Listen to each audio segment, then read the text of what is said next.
नमस्कार।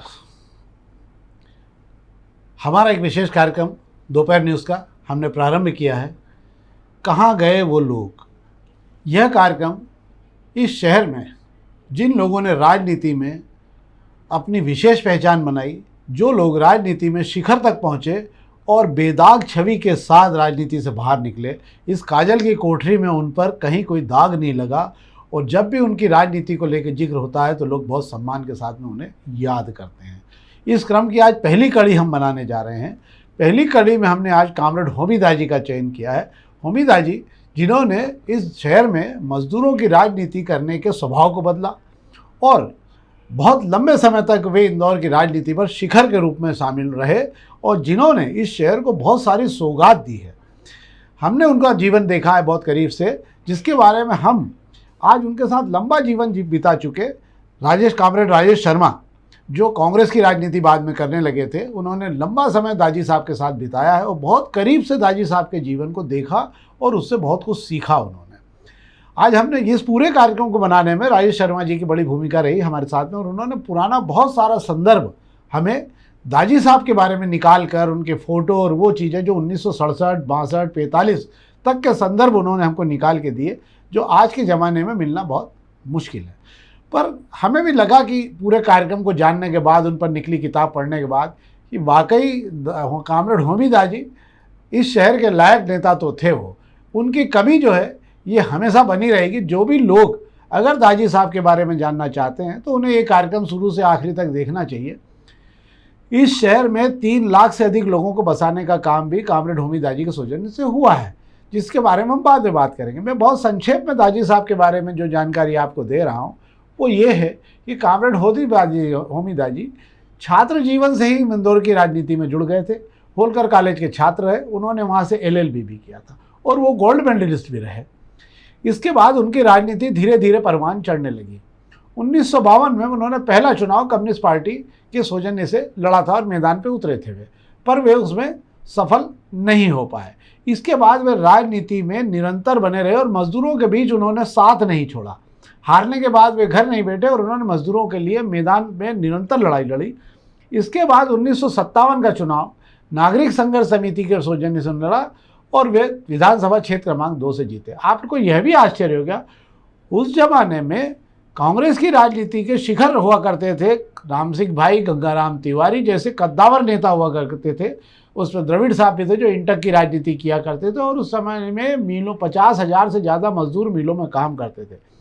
इंदौर मिलों का बहुत बड़ा गढ़ था, तो मजदूरों की राजनीति ही पूरे प्रदेश में फैसला करती थी। इसलिए इंदौर में सबसे पहले लोग जानते थे कि कैसे भी किया जाए इंदौर में अपने आप को दुरुस्त किया जाए।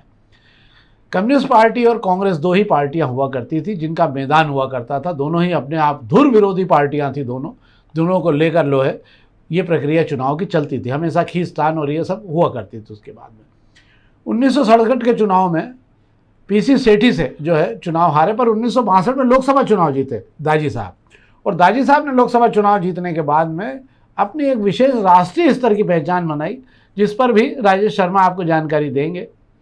वे 1980 तक जो हैं लगातार सक्रिय रहे। 1980 के पहले 1967 में PC सेठी को हराने के बाद वे भोपाल गए और भोपाल में डॉक्टर शंकर दयाल शर्मा से उन्होंने आखिरी चुनाव लड़ा 1980 में। इसके बाद में वे फिर दिल्ली शिफ्ट हो गए। फिर इसके बाद उनके स्वास्थ्य में साथ देना छोड़ दिया और वे सक्रिय राजनीति से बाहर हो गए। पर हम सब पे बात करेंगे आगे भी। पर सबसे पहले हम राजेश शर्मा जी से बात करना चाहते हैं। राजेश शर्मा जी उस पूरी जानकारी के पिटारे हैं जिनके पास तो दाजी साहब को लेकर बहुत सारी जानकारी है और ये इतनी अच्छी जानकारी है कि आपको भी सुनने के बाद ये लगेगा कि यार इस शहर में कैसे वो नेता रहा करते थे और कहाँ गए वो लोग जो आपके लिए आधी रात को उठकर खड़े हो जाते थे और 1 रुपया भी भ्रष्टाचार करने वाले नेताओं से, अब राजनेताओं को छोड़ो, किसी व्यापारी से भी नहीं लेते थे, चाहे भले ही वो हार जाएं या जीत जाएं। ऐसे राजनेता भी इस शहर में रहे हैं। तो राजेश शर्मा जी, आपका स्वागत है इस कार्यक्रम में। हम चाहेंगे कि आप अपनी बात शुरू करें। पहले आप जो आपका परंपरागत तरीका, एक शेर व शायरी दाजी साहब को लेकर आप सुना दो, उसके बाद फिर आप हमको बताना कि दाजी साहब का ऐसा कौन सा काम था जो लोगों को नहीं मालूम पर आज 3 लाख लोग उनके सौजन्य से बसे हुए। बताइए। नवनीत भाई ने जो दाजी साहब का जीवन परिचय दिया, उन्होंने गागर में सागर समा दिया। उस संदर्भ में सिर्फ ये कहना चाहता हूँ, 4 लफ्ज़ों में बयां होमिद आजी की जिंदगानी। बहुत 4 लफ्ज़ों में बयां होमिद आजी की जिंदगानी, ईमानदारी, सेवा, निष्ठा और कुर्बानी। वाह। इन 4 पिलर के इर्द गिर्द उनकी पूरी ज़िंदगी में मैं अपने आप को सौभाग्यशाली मानता हूँ कि कैसे महामानव से मेरी मुलाकात है। उनने इस शहर को संघर्ष करना सिखाया। जब लोगों के लिए आवास की समस्या सबसे बड़ी समस्या थी, उस दौर में उन्होंने 1967 के पहले सविद नगर, 1971-72 में सरवारा नगर और देवनगर, मालवीय नगर, इन सब बस्तियों में गरीबों को बसाने का काम, गरीबों के भूमि के कब्जे कराने का काम, और उनके लिए मौका आया तो लठ भी खाए। सविद नगर में तो एक बार गोली भी चली, लेकिन उन्होंने इन तो शहर के कम से कम 3 लाख रहवासियों को, जैसा कि आपने कहा, मकान, आवास दिलाया, जो उस दौर की एक सबसे बड़ी बात थी। आप ये भी समझ लीजिए कि आज जो लोग उस मकानों में रह रहे हैं उनकी कीमत लाखों रुपए है, पर उनको दिलाने के लिए जो संघर्ष किया है वो अपने आप में लाखों नहीं करोड़ों रुपए के बराबर होता है। क्योंकि उस समय पर जिस प्रकार से भूमि हड़पो आंदोलन में कब्जा दिलाया गया वो कोई आसान काम नहीं था। सरकार से ज़मीन छीन कर आपको दी गई थी, ये बड़ी बात थी। बताइए आप। लेकिन उसके बदले में एक पैसा नहीं लिया। एक बार ये हुआ, घटना बता रहा हूँ, एक बार ये हुआ कि एक कहीं कम्युनिस्ट पार्टी के दफ्तर में कम्युनिस्ट पार्टी का सदस्य बनने का किसी से कहा गया और उससे 2 रुपये ले लिए, तो दाई साहब नाराज हुए। स्वेच्छा से अगर बने तो बनाओ, सदस्य बनाने की इसे आवश्यकता है। मैं उनके जीवन 1-2 छोटे छोटे किस्से बताता हूँ। उनको एक फटफटी भेंट की गई। जीवन में उनने कभी मोटर, उनने या उनके परिवार के किसी ने कभी कार नहीं खरीदी। उनको एक फटफटी मोटरसाइकिल भेंट की गई, जिसके लिए उस जमाने में चंदू ज्ञानी कव्वाल थे, उनकी एक बड़ी मशहूर कव्वाली थी, होमिद आजी है बड़े खटपटी, इसलिए उनको भेंट की है फटफटी। उस मोटरसाइकिल के लिए कितने पैसे कहाँ से आए, उनने 1-1 रुपये का उनने हिसाब देखा। उसमें एक कंट्रोल वाले के पैसे थे, तो उनने कहा इसको पैसे वापस करो। अब इसके पीछे हम आपको ये आगे की जानकारी देंगे, क्योंकि हमारे साथ लंबा साथ रहेगा आपका, हमारा, है ना। पर इस बीच में हम चाहेंगे कि हमारे वीडियो एडिटर जी से कि कृपा करके हमारे पास जो जानकारी इंटक के राजनेता, इंटक लंबे समय राजनीति करने वाले भारतीय मजदूर अपने इंटक के ट्रेड यूनियन के अध्यक्ष रहे श्याम सुंदर जी से भी बातचीत की हमने। तो पहले आप वो जानकारी भी समझ लीजिए कि उन्होंने कितना पारदर्शी तरीके से बताया कि 2 नेता, द्रविड़ साहब और होमिद आजी, दोनों धुर विरोधी रहे जीवन भर, एक दूसरे के खिलाफ रहे, पर देखिए क्या रिश्तों की बुनियाद थी, वो क्या एक दूसरे का सम्मान था कि जब उन्हें ये पता लगा कि दाजी साहब के बारे में पता लगा कि दाजी साहब दूसरी मंजिल पे हैं और उनके पास इंटक में द्रविड़ साहब के पास एक मकान था, तो वो कमरा था उनके पास, तो बड़ा अच्छा अंदर वहाँ इनको आवंटन किया गया था। तो उन्होंने कहा कि नहीं, ये दिया जाए, पर ये आपको श्याम सुंदर जी हमसे ज़्यादा बेहतर तरीके से बताएंगे। तो हम चाहेंगे पहले आप श्याम सुंदर जी की बात सुनिए। श्याम सुंदर जी आजकल इंटक के प्रदेश अध्यक्ष भी हो गए, बन गए हैं, ये बात। कॉमरेड होमिद आजी जिस समय राजनीति में उनका परचम लहरा रहा था, उस समय कांग्रेस बहुत मजबूत स्थिति में थी। कांग्रेस इतनी मजबूत स्थिति में थी कि मध्य प्रदेश की राजनीति में इंदौर का नाम इसलिए भी था कि मजदूरों की राजनीति इंदौर में सबसे ज़्यादा हुआ करती थी और सबसे बड़ी ताकत भी मजदूर हुआ करते थे उस टाइम पे। अभी हम बात करें श्याम सुंदर जी यादव से। 1956 से ट्रेड यूनियन से रहे, इंटक के कई महान पदों पे, बड़े बड़े पदों पे रहे हुए। मैं समझता हूँ शायद अगर हम उस जमाने की राजनीति की बात कर रहे होंगे तो कुछ नाम तो वो आप खुद ही बताएंगे मुझे, पर मेरे को नहीं मालूम। पर कॉमरेड होमिद आजी का नाम जो उस समय परचम लहराया था और वो राजनीति में आए थे, और जब आपका उनसे आमना सामना हुआ था, उस टाइम पर राजनीति में कॉमरेड चुन्नीलाल हुआ करते थे और बहुत सारे नाम राजनीति में थे मजदूरों की राजनीति में। उसमें राम सिंह भाई वर्मा भी थे, द्रविड़ साहब इंटक के बड़े पद पे थे और गंगाराम तिवारी भी, ये स्वतंत्रता संग्राम सेनानियों में भी गिने जाते थे। आप मुझे ये बताएं श्याम सुंदर जी कि आपने दाजी साहब के साथ लंबा समय राजनीति में गुजारा है, आप आमने सामने रहे हैं, क्या कोई ऐसे किस्से हैं जिसमें आप बता सकते हैं कि दाजी साहब का और हमारा ये मामला हुआ करता था? पहले इंदौर के ट्रेड यूनियन में केवल INTUC, Indian National Trade Union Congress, और एटक यानी कि लाल झंडा, All India Trade Union Congress, 2 ही यूनियनें काम करती थी। और इंटक बहुत ही ताकतवर थी, एटक बहुत कमज़ोर थी। 52 के चुनाव में तो मैं मतदाता नहीं था, लेकिन 57 से मैं चुनाव में मत देता आया हूँ। पहली बार एक शख्स जिसका नाम होबी एफ दाजी है, विधानसभा के लिए मध्य भारत की विधानसभा की सीट जो मध्य प्रदेश में कन्वर्ट हुई, विधानसभा मील एरिया क्षेत्र क्रमांक 2। उस समय यहाँ के एक बहुत बड़े नेता थे राम सिंह भाई वर्मा, जिनकी तूती पूरे देश में बोलती थी। और इंटक में ये स्थान था कि जवाहरलाल नेहरू जब भी कभी इंदौर आए तो श्रम शिविर इंदौर में आए और यहीं से उन्होंने कई बार कांग्रेस प्रत्याशियों के टिकट का वितरण किया। 1957 पहली बार, यहाँ 2 लोकसभा थी उस टाइम पे। जी, अरे वाह। जब पहली बार विधानसभा के चुनाव में होमी एबदाजी प्रत्याशी हुए निर्दलीय, उस समय इंदौर देवास एक ही सीट होती थी।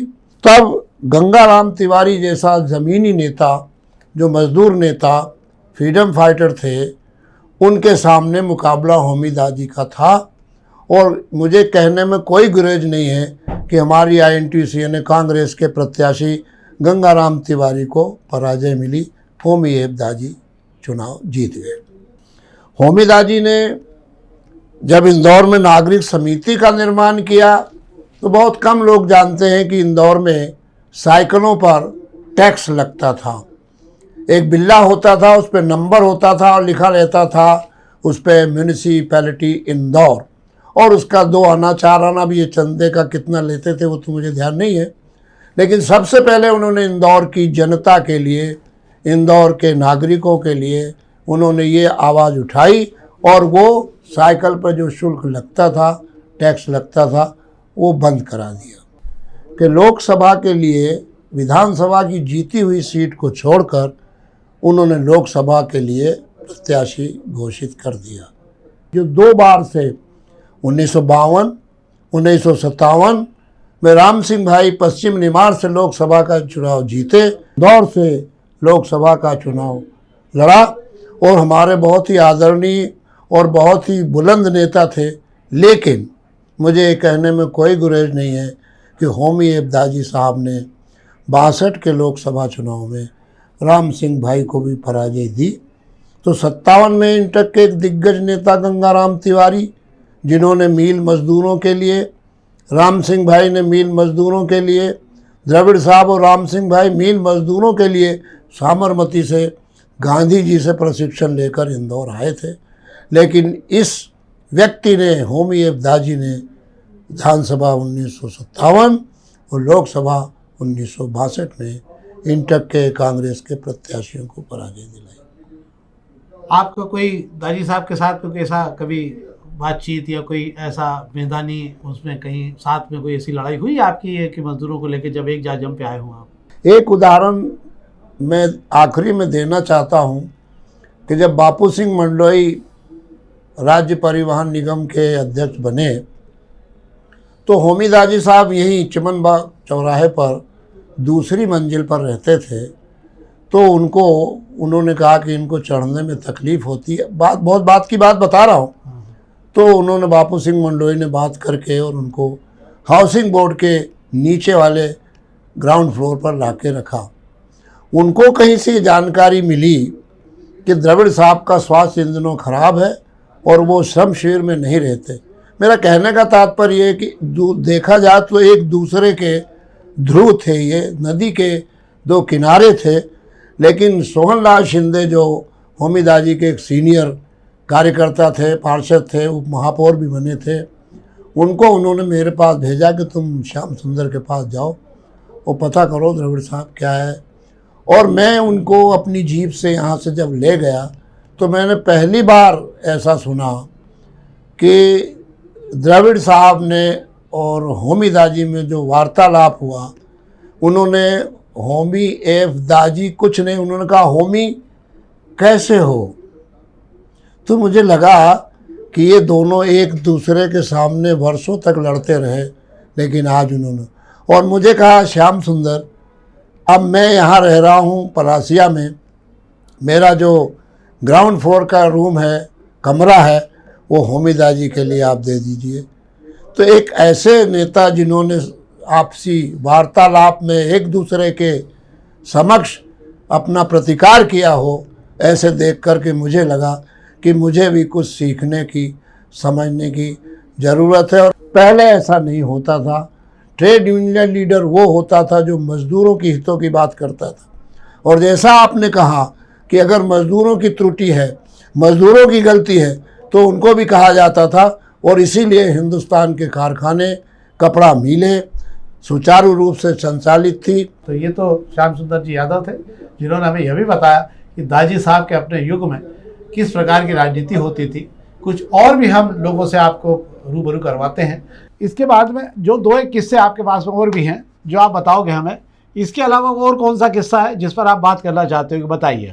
ठीक, होमी दाजी की व्यक्तिगत संबंध सभी दलों के नेताओं, सभी लोगों से थे।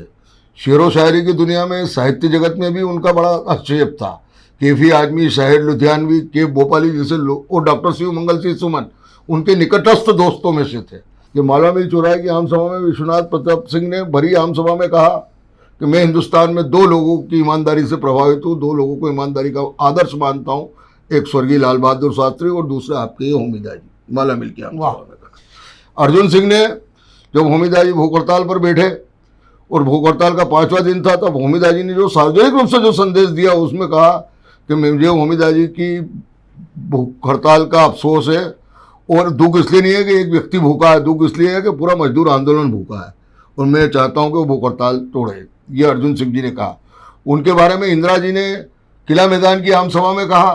ये जो सार्वजनिक मंचों से कही गई बातें बता रहा हूँ। इंदिरा गांधी ने किला मैदान की आम सभा में कहा कि होमी दाजी के लिए क्या कहूँ मैं, ये तो जीते जीता है, क्योंकि ये तो इंदौर की शान है। ये लोकसभा में थे, अब विधानसभा में जा रहे हैं, बहुत खुशी की बात है।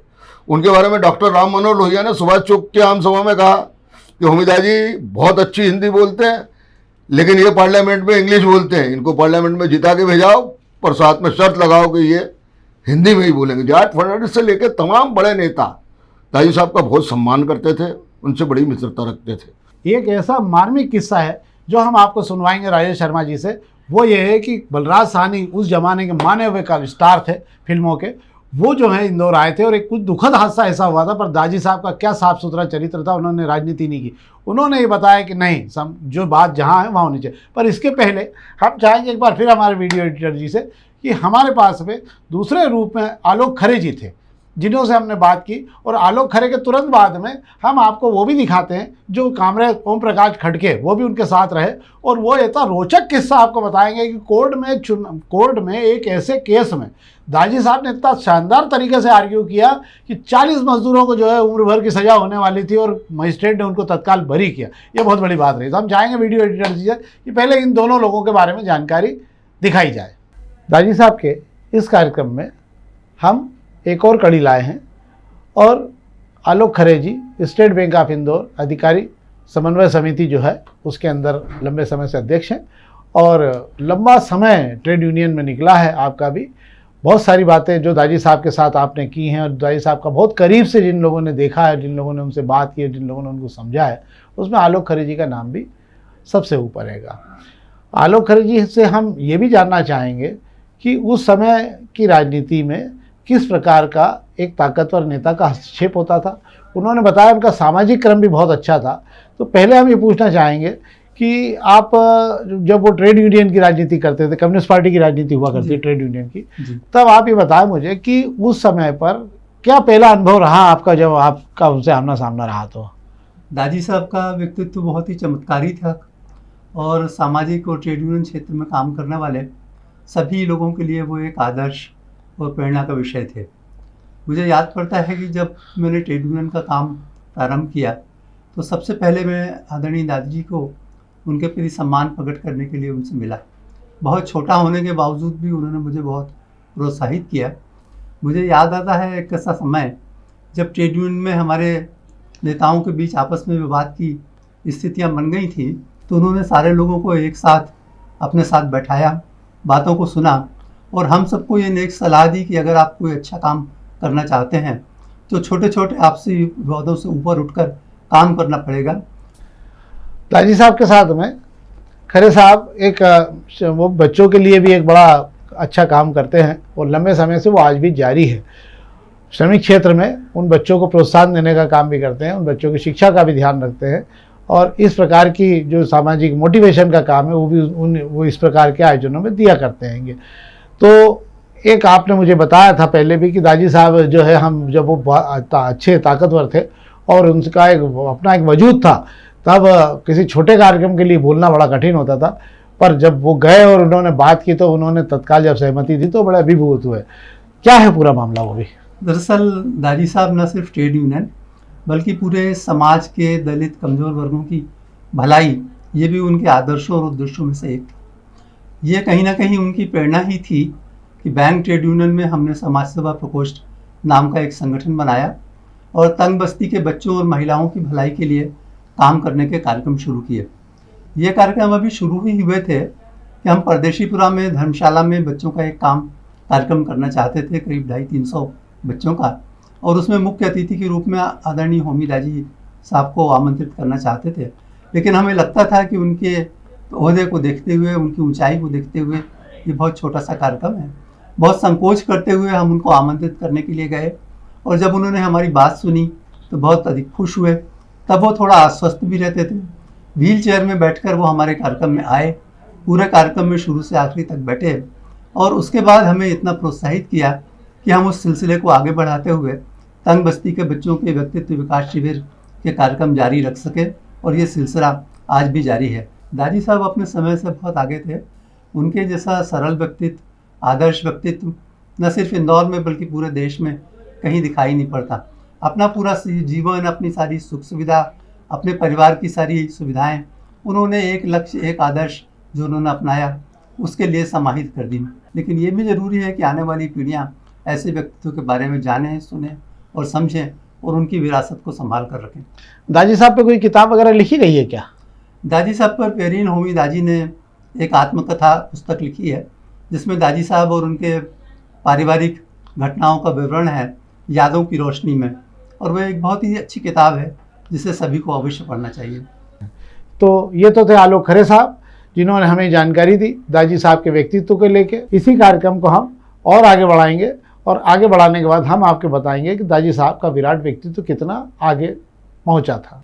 दाजी साहब की हम बात कर रहे हैं और दाजी साहब को लेकर जिन चुनिंदा लोगों को हमने सहेजा है और जिन लोगों से हम बात कर रहे हैं उसमें एक सबसे महत्वपूर्ण नाम भी है, वो है ओम प्रकाश खटके का, जो लगभग 1956 या 1960 से उनके साथ निरंतर बने रहे और उन्होंने वो सारा उनका आंदोलन, उनके साथ रणनीति, उनकी राजनीति, वो खुद भी कम्युनिस्ट पार्टी के सेक्रेटरी पद पे भी रहे और भी विभिन्न पदों पर उनने अपनी अलग राजनीति की है। पर दाजी साहब के साथ उनके जो किस्से हैं वो वाकई नायाब है। मुझे भी सुनने के बाद लगा कि एक राजनेता अपने कार्यकर्ता और अपने करीब पारिवारिक लोगों के साथ किस प्रकार से हो सकता है। एक मामले का किस्सा हम खटके साहब से सुनेंगे। ये भी एडवोकेट है और आपको जान के आश्चर्य होगा कि दाजी साहब खुद भी माने हुए लायर थे, उसके बाद मजदूर की राजनीति करते थे। एक किस्सा खटके साहब ने मुझे बताया, वो मैं चाहूँगा कि वही आपको बताएं कि उन्होंने अदालत में इतने बेहतरीन तरीके से मजदूरों का पक्ष रखा कि जज को उस पर तुरंत फैसला बहुत बेहतरीन तरीके से लेना पड़ा। क्या है दाजी साहब पूरा मामला है दाजी साहब का? ये मजदूर आंदोलन में पत्थरबाजी हो गई मालवा में चौराहे पे, तो एक हेड कांस्टेबल की पत्थरबाजी में मौत हो गई। उसमें करीब 40-50 मजदूरों को अरेस्ट कर लिया गया। अरेस्ट करने के बाद उनको कोर्ट में पेश किया। उस समय दाजी साहब मजदूरों की तरफ से पैरवी कर रहे थे। दाजी साहब के सामने जब ये बात है कि 50 मजदूर हैं, इसमें से किसके पत्थर से हेड कांस्टेबल मारा गया, तो उस स्थिति में ये हालत हुई कि जब पेशी हुई, पेशी में कोर्ट की टेबल पे एक मटकी लाके दाजी साहब ने रख दी और सब जो आरोपी थे 40-50 मजदूर, उनके सबके हाथ में एक एक कंकर दे दिया और सबसे बोला कि आप ये कंकर मटकी पे मारो। जब सब मजदूरों ने मजिस्ट्रेट के सामने वो कंकर मटकी पे मारा और मटकी पे मारने के बाद वो मटकी फूट गई, तब दाजी साहब ने मजिस्ट्रेट साहब से पूछा कि अब आप बतलाओ कि इन मजदूरों में से किसके पत्थर से ये मटकी फूटी है। तो अब मजिस्ट्रेट भी ये बतलाने में असमर्थ हो गए कि किसके पत्थर से ये मटकी फूटी है। इसी प्रकार दाजी साहब ने दलील दी उसके अंदर कि जब आप नहीं बतला सकते किसके कंकर से ये मटकी फूटी है, तो आप कैसे बतला सकते हो कि किसके पत्थर से वो हेड कांस्टेबल की मृत्यु हुई।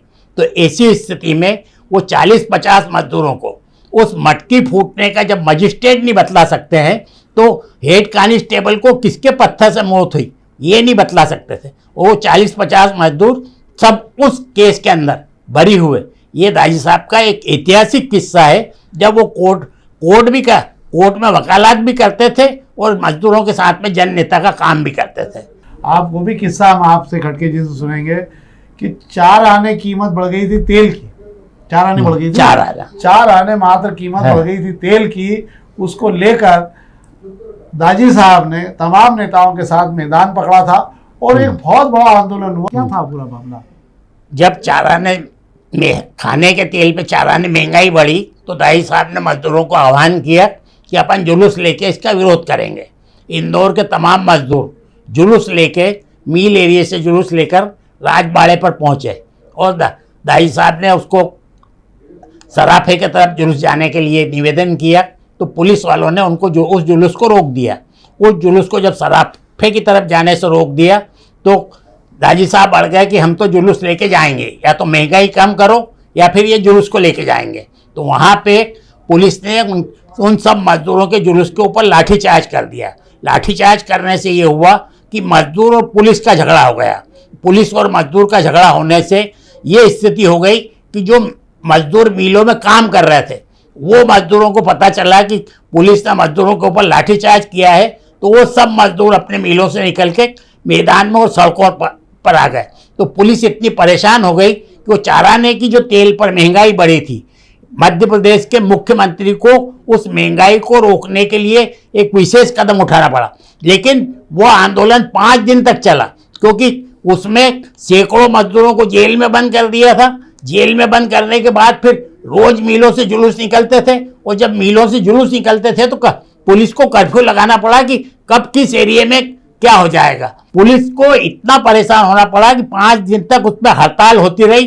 5 दिन तक इंदौर शहर में हंगामा होता रहा, और उस स्थिति में उस महंगाई को रोकने के लिए वो जो तेल पर 4 आने महंगाई बढ़ी थी उसको कंट्रोल पे 4 आने रेट कम करके और कंट्रोल पे देने की व्यवस्था जब मध्य प्रदेश के मुख्यमंत्री ने की, तब वो 5 दिन के बाद कर्फ्यू समाप्त हुआ। ये दूसरा किस्सा है।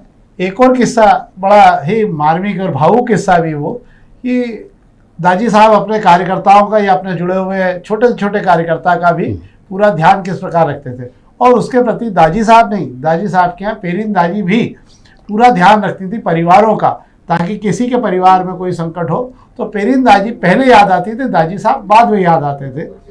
अब अभी ऐसा होता नहीं है। खटके जी के साथ में कुछ ऐसा पारिवारिक मामला आया कि खटके जी को याद आता है तो भावुक हो जाते हैं। तो उन्होंने हमें बताया क्या था पूरा मामला। वो ये हुआ था कि मेरे को रशिया 6-7 महीने की ट्रेनिंग के लिए रशिया जाना था, और मेरा पासपोर्ट भी तैयार हो गया था और वीसा भी बनकर तैयार हो गया था। लेकिन डॉक्टर ने, मेरी माँ को ब्लीडिंग ज़्यादा हो रही थी, ऐसी स्थिति में उनका कहना था कि बच्चेदानी का ऑपरेशन होना चाहिए। तो बच्चेदानी का ऑपरेशन करने के लिए उस समय सन 83-84 में बहुत कम व्यवस्था थी, और मैं मील का मजदूर था। उस स्थिति में मेरा बीमे का कार्ड था। तब दाजी ने पेरिन दाजी को कहा कि आप देखो कि इसकी माँ का स्वास्थ्य कैसे ठीक हो सकता है। तो बीमे के अस्पताल में उस समय बच्चादानी का ऑपरेशन होने की स्थिति नहीं थी। तो पेरिन दाजी ने वहाँ पे जो फुल इंचार्ज थी उनको फ़ोन लगा के बोला कि जब इसके पास बीमे का कार्ड है, बीमे कार्ड में इलाज की जवाबदारी जब आपकी पूरी है तो आप इसका ऑपरेशन कराने की व्यवस्था करो। तो पहली बार 3 मंजिल हॉस्पिटल में मेरी माँ का बच्चादानी का ऑपरेशन हुआ, और ऑपरेशन होने के बाद जब मेरी माँ स्वस्थ हुई तब मेरी माँ ने बोला कि अब बेटा तू रशिया जा सकता हैगा। मेरे और दाई साहब के पारिवारिक संबंध थे, मैं उनको पिताजी के समान मानता था, पेरिन दाजी को भी माँ के समान मानता था। ये बड़ी मतलब ऐसी जानकारियां हैं जिनसे आप ये समझ सकते हैं कि कहाँ गए वो लोग, कहाँ चली गई वो राजनीति, कहाँ चला गया वो राजनीति का सम्मान। ओम प्रकाश खटके जी ने हमें बताया कि उस टाइम की राजनीति और नेताओं के प्रति कितना समर्पण होता था। हमारे पास ये जानकारी दी, आपको बहुत बहुत धन्यवाद। अब हम आते हैं वापस लौट के। अब हम राजेश शर्मा जी से एक किस्सा और, जो आप भी सुनेंगे तो आश्चर्य होगा। उस टाइम पर फिल्म स्टार और बड़े लोगों का आना इंदौर में बड़ी बात होती थी, और मालवा मिल और राजवाड़ा 2 ही जगह ऐसी होती थी जहाँ बड़ी सभाएं हुआ करती थी। तो बलराज साहनी आए थे। क्या है पूरा मामला बलराज साहनी जी का? 1972 के चुनाव में कांग्रेस और कम्युनिस्ट पार्टी दोनों संयुक्त रूप से चुनाव लड़ रहे थे। भूमिदाजी क्षेत्र क्रमांक 2 से और महेश जोशी क्षेत्र क्रमांक 1 से चुनाव लड़ रहे थे। बलराज साहनी उस चुनाव के लिए प्रचार के लिए आए इंदौर। तो दाजी साहब आने वाले थे। दाजी साहब से सेठी जी ने अनुरोध किया कि इनकी एक सभा मालवा में वहाँ करा दो, राजवाड़े पे भी। तो 6 बजे की फ्लाइट से बलराज साहनी आए, 7 बजे उनकी आम सभा राजवाड़ा पे थी। आम सभा में बलराज साहनी भाषण दे ही रहे थे, इतने में दुखद समाचार प्राप्त हुआ आर.डी. जैन साहब जो उनके कार्यक्रम के आयोजक थे उनको, कि बलराज साहनी की बिटिया का बम्बई में स्वर्गवास हो गया। तब तक बलराज साहनी का भाषण खत्म हो गया था। वो नीचे आए, महेश जोशी ने ये बात होमी दाजी को बताई। तो वहाँ जो लोग थे 5-7 नेता लोग, सबने होमी दाजी से कहा कि अभी मत बोलना, 12 बजे बाद अपन बोलेंगे। दाजी साहब ने उन सब लोगों को डांटा और बलराज साहनी का हाथ पकड़ा। वो कार में बैठे, इसके पहले उनसे कहा आपके लिए बहुत दुखद खबर है, आपकी बेटी का स्वर्गवास हो। बलराज साहनी कहे चलो चलो गाड़ी में बैठो, गाड़ी में बैठे। फिर उन्होंने बलराज साहनी से कहा कि अभी 8 बजे फ्लाइट है, आप इससे चले जाओ, टिकट मैं अरेंज करा देता हूँ। तो बलराज साहनी का फिर वो सभा का क्या होगा, तो बोले इतनी सभा तो 11 बजे मैं निपटा लूँगा, आप जाइए। बलराज साहनी का नहीं, बलराज साहनी भी कट्टर कामरेड था, उन्होंने कहा नहीं मैं सभा करके जाऊँगा। और फिर बलराज साहनी 12 बजे की सभा करी और फिर सुबह की गाड़ी से गए। लेकिन दाजी साहब का हित था उसमें कि बलराज साहनी नहीं जाए, लेकिन उनने व्यक्तिगत हित से बड़ा वास्तविक एक मानव का, इसलिए मैं कहता हूँ वो एक महामानव थे, उनने एक महामानव का कर्तव्य पूरा किया और बलराज साहनी को वो हकीकत बताई। तो ये भी एक जानकारी है दाजी साहब के बारे में। हम आपको तमाम फ़ोटो भी बीच बीच में लगातार दिखा रहे हैं, जिन फ़ोटो पर आप ये समझ सकते हैं कि उनका जीवन कैसा रहा, उनके परिवार का कैसा रहा। और आपको आश्चर्य होगा कि जब वो सांसद, जब उनका निधन हो गया था तो मैंने पहले भी कहा कि उनकी पत्नी जो है वो बिजली का बिल भरने के लिए लाइन में खुद खड़ी होती थी और अपना बिल भरती थी। आज के ज़माने में आपको ऐसे नेता बहुत कम मिलेंगे। एक और हमारे पास में विशेष रूप से जो उनके साथ बचपन में उनके परिवार में आना जाना रहा, शुलभा जी, वो जो है यहाँ इसका वो उन्होंने भी, वो बहुत चाहती थी और बहुत छोटी थी तो वो चुनाव में प्रचार किया करती थी। उन्होंने एक किताब भी हमको दी और उन्होंने हमको उनके बारे में जीवन की बहुत सारी जानकारी दी। हम चाहेंगे हमारे एडिटर जी से कि कृपा करके वे शुलभा जी का इंटरव्यू दिखाएं। दाजी साहब मतलब कामरेड होमी दाजी, जिनकी स्मृतियों को हमने बहुत सहेजा है और हम बड़ा चुन चुन के लोगों को लाए हैं जो उनके परिवार से जुड़े रहे, जिन्होंने उनके साथ संघर्ष किया। और इनके साथ ही आपको ये लगेगा कि एक नेता जो आज हमारे बीच नहीं है, न राजनेताओं में वो संस्कार रहे हैं कि जो संस्कार हमने उस समय देखे थे। तो हमने शुलभा लागू जी को बुलाया है और वो दाजी साहब के परिवार से जब वो युवा थी तब जुड़ी रही और उन्होंने आंदोलनों में, प्रचार में उनके साथ में बड़ी अहम भूमिका निभाई है। तो दाजी साहब के बारे में हम जो जानकारी उनसे बात करेंगे, वो खुद भी SFI वगैरह में काम करती रही और कामरेड स्वभाव की रही। उनके पिताश्री जो हैं अनंत शास्त्री जी, वो भी कामरेड रहे और LIC में काम करते रहे वो। तो वो सारी बातें कि उस ज़माने में राजनेताओं की धरपकड़ कैसे होती थी और कैसे पुलिस घेरती थी और कैसे निकलने के रास्ते निकाले जाते थे और कहाँ छुपा जाता था, वो भी आपको बताएंगे वो। पर मैं एक दाजी साहब को लेकर एक कविता लिखी गई थी उस टाइम पर, हम चाहेंगे कि शुलभा जी आप सबसे पहले उस कविता को सुना दें और उसके बाद में फिर हम बात करते हैं आपसे ना। तुम थे जन आक्रोश की अजस्त्र धारा, नब्ज थे तुम जन जन की, तुम रहे मशाल निबिड़तम में, श्रमिक जन की उम्मीदों के संबल, सड़क से भारत की संसद तक रहे जन आकांक्षाओं के वाहक, मुख से प्रकट तार्किक संभाषण, जननिष्ठ जीवन रहा अति पावन, जन श्रद्धा के धनी जीवन निर्मल, दुरूह कष्टों में बने रहे अंगद पद, अलविदा साथी, लाल सलाम। बहुत बढ़िया। ये किताब अनंत शास्त्री जी ने लिखी थी? किताब ये अनंत शास्त्री जी ने लिखी थी कविता। बहुत ही अच्छी कविता रही है। और जब मुझे याद आ रहा है कि शायद शुलभा जी ने मुझसे कहा कि जब इस कविता और तमाम लोगों ने दाजी साहब का सम्मान किया था तो उनके बारे में जब बोला गया तो उन्होंने कहा मुझे खुद नहीं मालूम था कि मेरे बारे में इतनी जानकारी लोगों को है कि मेरे को बोलने की ज़रूरत नहीं है। तो हम शुलभा जी आप ये बताइए, आप तो उस परिवार के साथ रहिए, हम पहले दाजी साहब से पहले पेरिन दाजी के बारे में बात करना चाहते हैं कि पेरिन दाजी के साथ उनका कैसा समन्वय था और वो कैसे उनके साथ खड़ी रहती थी। पेरिन दाजी को तो जितना कहें उतना कम होगा। वो पूरा जीवन कंधे से कंधा मिलाकर उनके साथ खड़ी रहीं। जिन सिद्धांतों पे कॉमरेड होमी दाजी विश्वास करते थे उन पर उनको भी उतना ही विश्वास था और कहीं भी वो संघर्षों में पीछे नहीं रही। हाँ, ये बात भी है। हम इसके बाद में और भी बात करेंगे इस मामले में, पर एक बात और भी आपको बता देता हूँ कि पेरिन दाजी वो थी जिनसे जवाहरलाल नेहरू खुद भी मिले थे।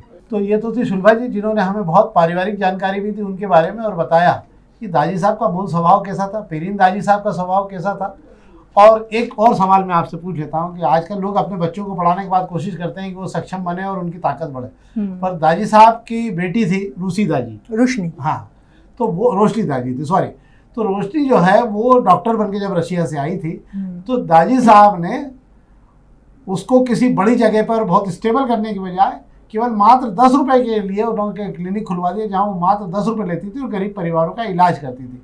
आज ये व्यवस्था संभव नहीं है। तो एक राजनेता अपने आइडियोलॉजी और अपने सिद्धांतों को किस प्रकार बरकरार रखता है, ये आप उनके बच्चों में भी देख सकते थे। ये एक बड़ी बात थी, मुझे याद आया, इसलिए मुझे लगा कि आपको ये भी आपके संज्ञान में जाना चाहिए। और हम अब राजेश शर्मा जी से आखिरी के 4 या 5 मिनट में हम वो जानकारियाँ चाहेंगे जिस पर, जब वो राजनीति की तो बहुत सारी बात हमने कर ली और बहुत सारे सबने बता दिया आपको, पर 80 के बाद जब वो चुनाव हार गए और उसके बाद वे अपने घर में रहने लगे, उसके बाद का उनका जीवन कैसा रहा और कौन कौन से लोग उनसे मिलने आते जाते रहे? 80 से 86 तक तो वो दिल्ली रहे 6 साल, ऑल इंडिया एटक के महासचिव और भारतीय कम्युनिस्ट पार्टी सेक्रेटरीट के सदस्य के रूप में। 86 में वो दिल्ली से इंदौर आ गए। उसके बाद उनका स्वास्थ्य खराब रहा, लेकिन उनकी निरंतर सक्रियता बनी रही। और सबसे बड़ी बात ये थी कि होमी दाजी ने इंदौर की जनता को संघर्ष करना सिखाया। उनके पास में 5, जब वो विधायक थे या सांसद थे या कुछ भी नहीं थे, तब भी उनके पास में लोग अगर आते कोई समस्या लेके 5 लोग, तो कहते भैया बस्ती में कितने लोग हैं? तो बोले 2000। तो बोले कम से कम 100 तो इकट्ठे करो, मैं खुद आऊँगा, वहाँ संघर्ष करेंगे और मांग मंजूर कराएंगे। और उनका जन्म शिक्षक दिवस को हुआ था, जो आपने बताया 5 सितंबर को, और वो जिंदगी भर शिक्षक रहे। अपने जीवन के प्रारंभिक कार्यकाल भी उन्होंने शिक्षक के रूप में शुरू किया और कहते थे कि माँ कार्ल मार्क्स मेरा उस्ताद और उसने मुझे जो शिक्षा दी मैं तुमको देता हूँ। उनका पूरा जीवन मार्क्सवाद पर आधारित। इंदौर में एक दिन के लिए होमी दाजी मंत्री रहे, ये किसी को नहीं मालूम होगा। इंदौर में दंगा हुआ, सांप्रदायिक दंगा चंदीराम के बाद में, तो अर्जुन सिंह जी ने शांति कमेटी बनाई। उस शांति कमेटी के चेयरमैन को, अध्यक्ष को कैबिनेट मंत्री का दर्जा दिया और गाड़ी भेजी लाल बत्ती की। सुबह सुबह गाड़ी आ गई होमी दाजी की, उनको बिठाया गाड़ी में कि चलो साहब दौरा करने गए। जीवन बाग पे योग सहयोग से मैं बड़ा सौभाग्यशाली रहा दाई साहब से कई बार। मैं यहाँ बैठा तो उन्होंने कहा बैठो, मैं भी बैठा साथ में, मैं दाई साहब और एक शायद अर्जुन सिंह हाड़ा, हम तीनों गए। यहाँ से दाजी साहब जीवन बाग से बैठे, यहाँ से किशनपुरा पुल तक बोले अर्जुन गाड़ी रोक, रिक्शा, एक रिक्शा रोक, बोले बैठो यार, उसमें उतर के उसमें बैठ गए। बम्बई बाजार गए। अब दंगे के एरिया में जहाँ कोई नहीं जा रहा, एसपी मना करेगा कि मत घुसो। बम्बई बाजार में अंदर पैदल घुस जाए, रानीपुरा में घुस जाए। हाड़ा जी तो मेरे से कहा धीरे धीरे यार ये भाई आज मरवाएगा अपने को, पर वो नहीं अटक रहे और चले। और फिर शाम को 6 बजे उनने कहा, अर्जुन सिंह जी से फोन पे बात करी, आप एक कैबिनेट मंत्री का दर्जा हटाओ और गाड़ी वाड़ी सब बुलाओ, तो मैं काम करूँगा, शांति कायम करी इंदौर में। तब उनने, एक तो ये उनकी विशेषता थी, ईमानदारी की प्रतिमूर्ति थे। वो कहते थे पैसे की जरूरत पड़ेगी तो मैं डब्बा लेके खड़ा हो जाऊंगा जनता चौक में। और जिस जमाने में कोई संयुक्त मोर्चे की राजनीति जानता नहीं था, उस जमाने में 52 में चुनाव हारने के बाद में 57 तक तो उन्होंने इंदौर में नागरिक समिति तैयार कर दी। उसी के बैनर पे विधानसभा, लोकसभा, नगर निगम सब में जीत हासिल करी। उस शहर के एक बड़े नेता थे, एक महान व्यक्ति थे और मध्य प्रदेश के भी एक बड़े नेता थे। राष्ट्रीय राजनीति में भी उनकी महत्वपूर्ण भूमिका रही। मैं उनको नमन करता हूँ, उनके लिए एक शेर जरूर कहता हूँ हमेशा, और सिर्फ उनके लिए ही कहता हूँ, हजारों साल नरगिस अपनी बेनूरी पर रोती है, हजारों साल नरगिस अपनी बेनूरी पर रोती है, तब कहीं जाकर चमन में एक दीदार होता है। ऐसे ही महान नेता थे होमी दाजी, में उनको सत सत नमन करता हूँ। 2009 में कामरेड होमी दाजी का इंदौर में ही निधन हुआ था और इसके बाद में ये कथा जो है समाप्त हुई राजनीति की उनकी। हमारे लिए भी उपलब्धि है कि हमने एक ऐसे नेता को ढूंढा आज हमारे पहले दिन इस कार्यक्रम में, जिसने इस शहर को लड़ने का मादा सिखाया, जिसने ईमानदार राजनीति सिखाई और अपनी ईमानदारी को लेकर जो भी उनका रहा जीवन पूरा साफ सुथरा रहा, पारदर्शी रहा। इसी क्रम में हम आगे आपको इस शहर के उन लोगों के बारे में जानकारी निरंतर देते रहेंगे जो अपना युग बिता के चले गए, पर वो युग पुरुष कहलाए। उस युग में उनके बराबर का कोई कद्दावर नेता न था और आज न है। तो बहुत बहुत धन्यवाद।